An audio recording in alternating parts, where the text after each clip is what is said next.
আসসালামু আলাইকুম ভিউয়ার্স, আপনারা সবাই ভালো আছেন।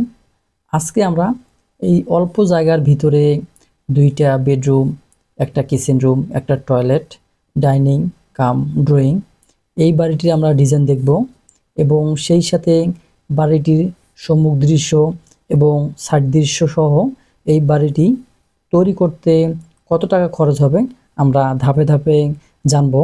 গেট বিম পর্যন্ত অর্থাৎ ফাউন্ডেশনে কত টাকা খরচ হবে, এরপর স্ট্রাকচারে কত টাকা খরচ হবে, এরপরে ফিনিশিং কাজে কত টাকা খরচ হতে পারে। আমরা এরকম একটা খরচের লিস্ট করেছি, আমরা ধাপে ধাপে সবগুলো দেখব।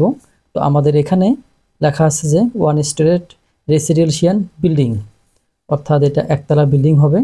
আর এর ফাউন্ডেশন আপনারা যদি 2 তলা দিয়ে থাকেন তাহলে কিন্তু আপনাদের জন্য সুবিধা হবে।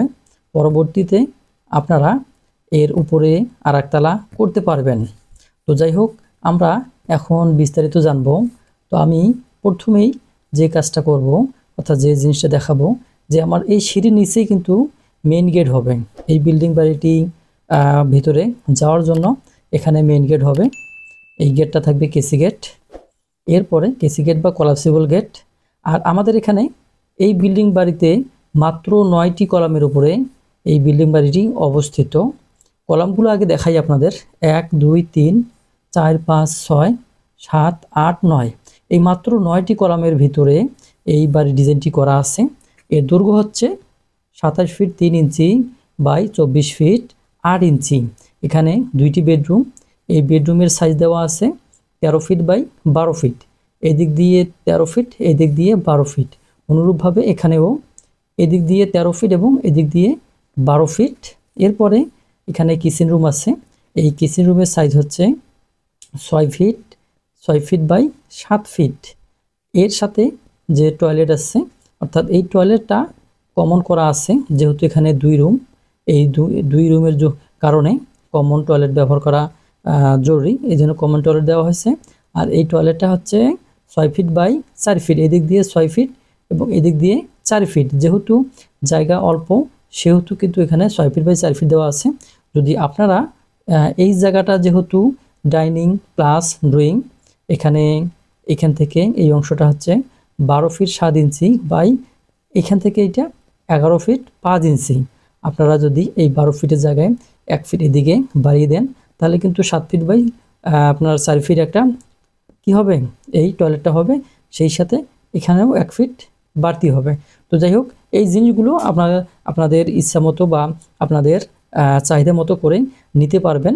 আর এখানে একটা জানালা দেওয়া আছে, এটা হচ্ছে ড্রয়িং প্লাস ডাইনিং। এই অংশটা আপনারা যদি চান এখানে ছোট করে 2টা জানালা দিতে পারেন, এটা আপনাদের ইচ্ছার উপরে নির্ভর করবে। এরপর আসি এখানে আমরা যখনই প্রবেশ করব, ভিতরে প্রবেশ করার জন্য এই ইউনিটে যাওয়ার জন্য এখানে কি আছে, এখানে আছে একটা গেট, অর্থাৎ এটা এই ফ্ল্যাটের মেইন গেট। এই গেট দিয়ে এদিকে প্রবেশ করতে হবে। আর প্রবেশ করার পরে পাশাপাশি 2 দরজা আছে, এগুলো হচ্ছে বেডরুমের, সেই সাথে টয়লেটের দরজা আছে। আর এখানে এই কিচেনে দরজা রাখা হয়নি, এখানে ওপেন রাখা হয়েছে। তবে আপনাদের পছন্দ যদি থাকে তাহলে আপনারা এখানে দরজা দিতে পারেন, কোনো সমস্যা নেই। এদিকে হচ্ছে সেলফ, আর এদিকে জানালা দেখানো আছে। যদি আপনারা কখনো মনে করেন, যেহেতু এটা কিন্তু সামনের পাশ, এই বিল্ডিংটার সামনের পাশ এরকম, আর যদি আপনারা চান যে এখানে জানলা দিবেন তারপরও দেওয়া যাবে, কোনো সমস্যা নাই। আর এখানে যে রুমের জানলাগুলো দেওয়া আছে, প্রতিটা রুমেতে কিন্তু 2টা করে জানলা দেওয়া আছে। আর এই জানলাগুলো হচ্ছে 5 ফিট বাই 4.5 ফিট এবং এটা অনুরূপ একই। এই জানলা যদি আসি আমি, এটা যেহেতু কিচেন, এখানে আমার 4 ফিট বাই 4.5 ফিট দেওয়া আছে এবং টয়লেটের যে হাই উইন্ডো বা জানালা সেটা 2 ফিট বাই 1.5 ফিট দেওয়া আছে। এবং এই রুমের যে দরজাগুলো 3 ফিট 4 ইঞ্চি, এখানে হচ্ছে আপনার এখানে থাকবে আপনার 30 ইঞ্চি থাকবে, এখানে 40 ইঞ্চি থাকবে। তো যাই হোক, আপনারা এই সিঁড়িটা হিসাব করে এখানে এই দরজাটা রাখবেন, অন্তত 3 ফিট 4 ইঞ্চি রাখার পরে সিঁড়িটা হিসাব করবেন। এই সিঁড়ি হচ্ছে আপনাদের এই যে দেখতে পাচ্ছেন, এগুলো হচ্ছে ট্রেড। এই ট্রেড আছে এখানে, এই ল্যান্ডিং সহ 10টা এখান থেকে শুরু করবে এবং এদিক দিয়ে উপরে উঠবে, ছাদে উঠবে। তো যাই হোক, এটা হচ্ছে মেন দরজা। আর এখানে যেহেতু এটা সিঁড়িঘরের জানলা এখানে দেওয়া আছে। তো আপনারা দেখলেন, এখন আমরা এর সম্মুখ দৃশ্য এবং সাইড দৃশ্যগুলো দেখব, সেই সাথে খরচের পরিমাণটা আমরা কি দেখব। তো যাই হোক, আমরা এখন চলে যাব আমাদের পরবর্তী। আমাদের এই অংশটা হচ্ছে যে ফ্রন্ট এলিভেশন, অর্থাৎ সামনে থেকে আমরা দেখতে পারবো। যেহেতু আমাদের একতলা বিল্ডিং, সেহেতু কিন্তু আমরা কি এই অংশটাতে প্যারাপেট দিয়েছি, এটা ইটের চিহ্ন। তো যাই হোক, এটা হচ্ছে একটা গ্লাস দেখা পাবো, আর এটা কলাপসিবল গেট, অর্থাৎ মেইন গেটটা কলাপসিবল হবে। এটা হচ্ছে সিঁড়ি রুমের জ্বালানা, আমরা সব কিন্তু দেখাইছি এইভাবে। তো যাই হোক, যেহেতু আমার কালার প্রিন্টার নাই, সেহেতু আমি সাদা কালোই দিয়ে দিচ্ছি। আর যদি কালার প্রিন্টার থাকতো তাহলে আমি রঙিন করে রং সহ এটা দেখাইতাম। তো যাই হোক, এইভাবে আর একটা জিনিস মাথায় রাখতে হবে, তা হচ্ছে এই মেন গেটটা কিন্তু আপনাকে 7 ফিট রাখতে হবে। এই 7 ফিট রাখার জন্য আপনাকে কী করতে হবে, এই যে পিএল, এই অংশে যে পিএল অর্থাৎ এই ফ্লোর থেকে এই সিঁড়ির ফ্লোরটা নিচু হবে, অবশ্যই মাথায় রাখবেন। না হলে কি হবে, এই উপরের যে কোলাপসিবল গেটে 7 ফিট দরকার হয়, এটা কিন্তু থাকবে না, এটা সামনে পর্স হবে। এই পর্সটার কারণে কিন্তু কি মাথা লেগে যাবে, এই কারণে খেয়াল রাখতে হবে অবশ্যই। এটা এই পিএল থেকে এই পিএলটা ডাউন করতে হবে। তো যাই হোক, এই বিষয় হচ্ছে। আর এটা হচ্ছে চিলাকোঠা হচ্ছে এখান থেকে, আমরা যদি এখান থেকে ধরি তাহলে এই অংশটা হচ্ছে 8 ফিট হবে এই টপ পর্যন্ত। আর এই রুমের যে এখান থেকে রুমের হাইটটা হচ্ছে ফ্লোর থেকে স্ল্যাবের টপ পর্যন্ত 10 ফিট, এবং এখানে প্যারাপেট দেখানো আছে 2.5 ফিট, চতুর্দিকে 2.5 ফিট হবে। এখানে প্যারাপেট দেখানো হয়নি, আর উপরে প্যারাপেট দেওয়া দরকার নেই। আর এখানে যে ছাদের বাড়তি অংশ অর্থাৎ কার্নিস এখানে দেখানো আছে 10 ইঞ্চি, অনুরূপভাবে এখানেও 10 ইঞ্চি দেখানো আছে। আর এটা হচ্ছে এই যে জানলার যে সামনের সানসেট, সেই সানসেটের সাইড যে সানসেট থাকবে সেইটার চিহ্ন, এই সানসেট এর উপরে থাকবে। এটা হচ্ছে 4 ইঞ্চি, আর হচ্ছে যেটা সামনের দিকে অর্থাৎ এই দিকে আসবে এটা হচ্ছে 5 ইঞ্চি বা 6 ইঞ্চি। তো যাই হোক, আপনাদের ইচ্ছা মতো আপনারা দিতে পারবেন। এটা হচ্ছে কেসি গেট। আর এই সিঁড়িঘরের মাপ ওখানেই আপনি মিলাবেন। সিঁড়িঘর আছে 7 ফিট, তো আমার এটা হচ্ছে 7 ফিট, 7 ফিটের ভিতরে 2 পাশে আর কি 5 ইঞ্চি করে ওয়াল আছে। তো যাই হোক, আপনারা হিসাব করেই এটা বের করবেন। আমাদের 9টা ট্রেড আছে এবং ল্যান্ডিং আছে 3 ফিট। এটা হচ্ছে আমাদের সামনের দৃশ্য, আমরা সামনে এই বিল্ডিংটার এরকম দৃশ্য পাবো। আর এখানে যদি আপনারা যে আমরা এখানে আছে আমাদের কি, এখানে আছে কিচেন রুম। আপনারা যদি কিচেন রুমের জানলা এখানে দেন তাহলে এখান থেকে এই জায়গাটায় দেখা যাবে। তো যাই হোক, আমরা এখন সাইড দৃশ্যগুলো দেখব। এই যে এটা হচ্ছে রাইট সাইড, অর্থাৎ ডান পাশে থেকে তাকালে আমরা কি দেখা পাবো, ডান পাশে থেকে তাকালে আমরা এখানে একটা উইন্ডো দেখা পাবো, এবং এই প্যারাপেটের অংশটা দেখা পাবো। আমরা আর একটু দেখি, আমাদের এখানে ডান পাশ কিন্তু এখান থেকে এটা আমাদের সিঁড়িঘর, আর এটা হচ্ছে জানলা। তো এটা বেডরুমের হচ্ছে জানলা, এখানে বেডরুম আছে, এটা আছে সিঁড়ির অংশ, এবং এই রুমের অংশ এইদিকে থাকবে। তো যাই হোক, এটা হচ্ছে প্যারাপেটের অংশ। অনুরূপভাবে আমরা এটা দেখলাম, এটা হচ্ছে রাইট সাইড, ডান সাইড। এবার আসবো আমরা বাম সাইডে। আমাদের বাম সাইডে কি দেখা যাবে, আমাদের বাম সাইডে দেখা যাবে এখানে এটা বেডরুমের হচ্ছে জানলা, আর এটা হচ্ছে ওয়াশরুম বা টয়লেটের কমন টয়লেট যে আছে সেই অংশটা হবে এখানে। এই কমন টয়লেটে হাই উইন্ডো বা জানলা আছে এখানে, এদিক দিয়ে 2 ফিট, এদিক দিয়ে 1.5 ফিট। এরপরে এটা হচ্ছে কিচেন রুমের জানলা, যেহেতু আমরা কিচেন রুমটা এদিকে জানলা করেছি, আমাদের কিচেন রুমের জানলা আছে এখান থেকে এটা কি 4 ফিট বাই 4.5 ফিট। অনুরূপভাবে উপরে যদি আমরা তাকাই তাহলে আমরা এখানে কি দেখব, এই সিঁড়িটা দেখব। আর এই সিঁড়ি উপরে আমরা ছাদের উপরে ওঠার জন্য এখানে একটা গেট থাকবে। এটা হচ্ছে যে আপনারা MS শিট দিয়ে এই গেটগুলো বানিয়ে নিতে পারবেন। এটা হচ্ছে এখান থেকে এটা টপ হচ্ছে 8 ফিট। তো যাই হোক, আপনারা সেই হিসাবে এটা এখানে লাগাবেন।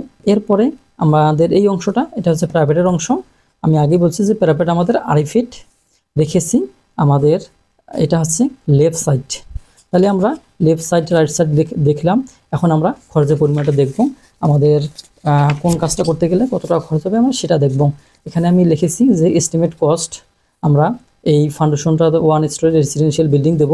আপনারা এটাও দিতে পারেন। আবার যদি আপনারা ফাউন্ডেশন বাড়াই দেন তাহলে কি করতে হবে, আপনাদের ভিতরে যে কলাম আছে সেই কলামের সাইজটা একটু বড় করতে হবে, এবং রডটা একটু বাড়িয়ে দিতে হবে কলামের। তাহলে কিন্তু আপনাদের 2 স্টোর 3 স্টোরেজ আপনাদের হবে। এর সাথে আপনাদের কিছু খরচ একটু বেশি হবে, যেহেতু রড বেশি লাগবে আর সাইজটা কলমের সাইজটা একটু বড় হবে, তাছাড়া যা আছে ফিনিশিং একই জিনিস লাগবে। তো আমরা এরিয়াটা আগে নিয়েছি, এখানে এরিয়া আছে 27 ফিট 3 ইঞ্চি বাই 24 ফিট 8 ইঞ্চি। আমরা এটাকে যদি গুণ করি তাহলে 675 স্কোয়ার ফিট জায়গা আমরা পেয়েছি। এই জায়গা আমাদের হচ্ছে 1.54, অর্থাৎ এই 1.5 শতক জায়গার উপরে এই বিল্ডিং বাড়িটি অবস্থিত।